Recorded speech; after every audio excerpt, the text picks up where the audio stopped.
কাজ করার শরীয়তে না জায়েজ না। নবী সাল্লাল্লাহু আলাইহি ওয়াসাল্লাম মারা যাওয়ার পর আবু বকর রাদিয়াল্লাহু তাআলা বলেছিলেন, যারা মুহাম্মদ সাল্লাল্লাহু আলাইহি ওয়াসাল্লামের ইবাদত করত তারা, তিনি মারা গেছেন, কিন্তু আল্লাহ আছেন, এই কথার হাকিকত বিস্তারিত জানতে চাই। এটা তো আচ্ছা, হ্যাঁ, নবী সাল্লাল্লাহু হযরতে ওমর রাদিয়াল্লাহু তাআলা আনহু তিনি দেখলেন যে ওমর রাদিয়াল্লাহু তাআলা তরবারি খুলে তিনি দাঁড়িয়ে আছেন, যে বলবা হুজুর ইন্তেকাল করেছেন তার কিন্তু রক্ষা নাই, গর্দান উড়িয়ে ফেলবো। তার মানে তিনি আবেগ তাড়িত হয়ে পড়েছিলেন। তো এটা দেখে হযরত ওমর আবু বকর রাদিয়াল্লাহু তাআলা আনহু চিন্তা পড়ে গেলেন, তো মারাত্মক ব্যাপার হয়ে গেছে, কথা তো এরকম হওয়ার কথা না। কিন্তু সুবহানাল্লাহ, হযরত আলী রাদিয়াল্লাহু তাআলা আনহুর বক্তব্য অনুযায়ী খায়রুল উম্মতি বাদা নবিহা আবু বকর সুম্মা উমর, এই উম্মতের মধ্যে নবী সাল্লাল্লাহু আলাইহি ওয়াসাল্লামের পরে এক নম্বর ব্যক্তি হলেন আবু বকর, তারপরে ওমর। তো দুই নম্বর তো দিশা হারিয়ে ফেলছে, এক নম্বর কিন্তু আলহামদুলিল্লাহ দিশা আছে।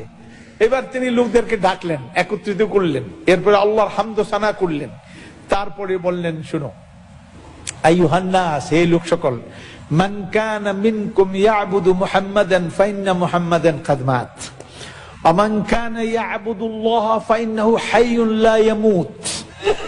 ও জনগণ, তোমাদের মধ্যে যে কেউ মুহাম্মদ সাল্লাল্লাহু আলাইহি ওয়াসাল্লামের ইবাদত করতে, তার জানা থাকার কথা যে তোমার মাবুদ অর্থাৎ মুহাম্মদ সাল্লাল্লাহু আলাইহি ওয়াসাল্লাম ইন্তেকাল করে গেছেন।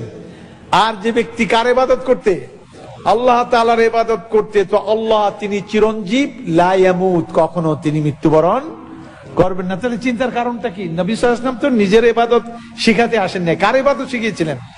আল্লাহর ইবাদত শিখিয়ে তার মিশন শেষ, তিনি চলে গেছেন। এরপরে তিনি তেলাওয়াত করলেন, ওমা মুহাম্মাদুন ইল্লা রাসূল কাদ খালাত মিন ক্বাবলিহি রুসুল আফা ইম্মাতা আও কুতিলা ইনকালাবতুম আলা আকাবিকুম। তিনি বললেন যে এই আয়াত নাজিল হলো আগেই, কিন্তু এবার তিনি পাঠ করে শুনিয়ে দিলেন যে মুহাম্মদ সাল্লাল্লাহু আলাইহি ওয়াসাল্লাম কেবল আল্লাহর রাসূল, কাদ খালাত মিন ক্বাবলিহির রাসূল, তার আগে অনেকেই রাসূল চলে গেছেন, মানে মৃত্যুবরণ করেছেন। আফা ইম্মাতা, যদি তিনি মৃত্যুবরণ করেন, আও কুতিলা, অথবা নিহত হন, ইনকালাবতুম আলা আকাবিকুম, তোমরা কি তোমাদের পৃষ্ঠদেশ প্রদর্শন করবে, অর্থাৎ তোমরা কি আবার কাফের হয়ে যাবে? তাহলে এটা কুফরি কথা হয়ে যাবে যে মুহাম্মদ সাল্লাল্লাহু আলাইহি ওয়াসাল্লাম তো তিনি মানুষ ছিলেন এবং তিনি নবী ছিলেন, আগের নবীরাও মানুষ ছিলেন, নবী ছিলেন, তারাও মৃত্যুবরণ করেছেন, নবী সাল্লাল্লাহু আলাইহি ওয়াসাল্লাম মৃত্যুবরণ করবেন। এবং আল্লাহ পাক নবীকে লক্ষ্য করে স্বয়ং বলেছেন, কি বলেছেন? ইন্নাকা মাইয়িতুন ওয়া ইন্নাহুম মাইয়িতুন, হে নবী তুমিও মৃত্যুবরণ করবে, ওয়া ইন্নাহুম মাইয়িতুন, আর তারাও সবাই কি হবে? মৃত্যুবরণ করবে। অতএব স্বাভাবিক নিয়মেই তিনি ইন্তেকাল করেছেন, এই জন্য বেদিশা হওয়ার কথা কি? এই কথা শোনার পরে সাহাবায়ে কেরামের হুঁশ ফিরে আসলো, বিশেষ করে হযরত ওমরের। বলা হলো যে মনে হলো যেন আয়াতটা মাত্র নাজিল হলো, এই আয়াতের ব্যবহার তো আগে হয় নাই, ব্যবহার এখন হওয়ার কারণে আয়াত জীবন্ত মনে হচ্ছে, নাজিল হলো বলে মনে হচ্ছে। এই হলো ব্যাখ্যা। আর তিনি যে বললেন যে তোমাদের যে ব্যক্তি মুহাম্মদ সাল্লাল্লাহু আলাইহি ওয়াসাল্লামের ইবাদত করতে, আসলে কেউ মুহাম্মদ সাল্লাল্লাহু আলাইহি ওয়াসাল্লামের ইবাদত করেন, যে তিনি জানতেন।